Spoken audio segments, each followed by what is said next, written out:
आप सब लोगों को मेरा नमस्कार और वीडियो देखने के लिए बहुत बहुत दिल से धन्यवाद।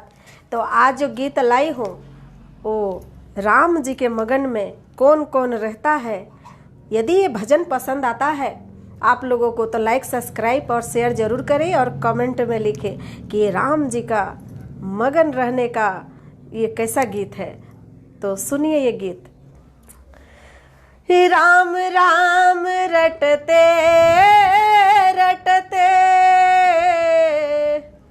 बीती है उमरिया,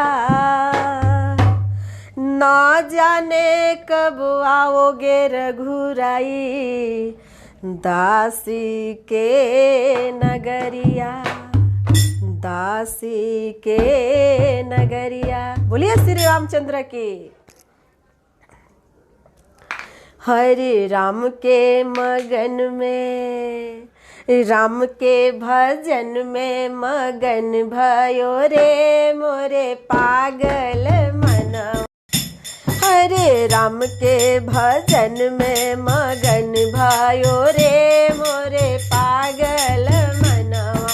राम के भजन में मगन भयो रे मोरे पागल मनवा। राम के भजन में मगन भोले बाबा, राम के भजन में मगन भोले बाबा। अरे नारी का रूप बनाए लियो रे मोरे पागल मनवा। नारी का रूप बनाए लियो रे मोरे पागल मनवा। राम के भजन में मगन कौन कौन हुआ है बताओ। राम के भजन में मगन हुए रावण, राम के भजन में मगन हुए रावण।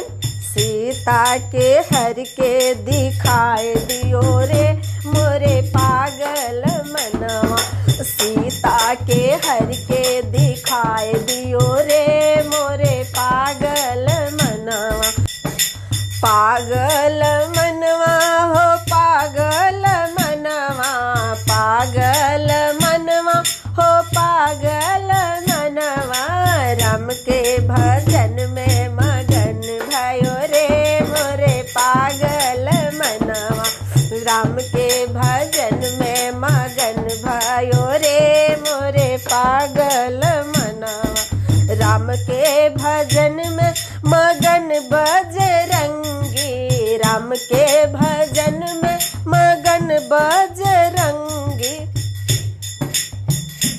अरे सोने के लंका जलाए दियो रे मोरे पागल मनवा।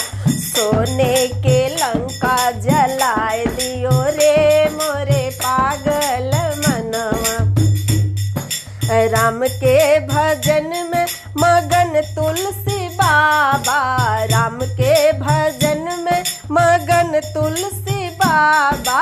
पूरी रामायण रचाए दियो रे मोरे पागल मनवा। पूरी रामायण रचाए दियो रे मोरे पागल मनवा। पागल मनवा हो पागल मनवा, पागल मनवा हो पागल मनवा। राम के भजन में मगन भयो रे मोरे पागल मनवा। राम के भजन में मगन भयो रे मोरे पागल मनवा। राम के भजन में मगन हुई सबरी, राम के भजन में मगन हुई सबरी। झूठे मीठे बैर खिलाए दियो रे मोरे पागल मनवा। झूठे मीठे बैर खिलाए दियो रे मोरे पागल मनवा। राम के भजन में मगन भयो रे मोरे पागल मनवा। राम के भजन में, राम के भजन में मगन भय भगता।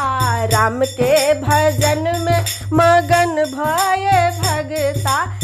भजन मीठा सुनाए दियो रे मोरे पागल मनवा, अब भजन गाकर सुन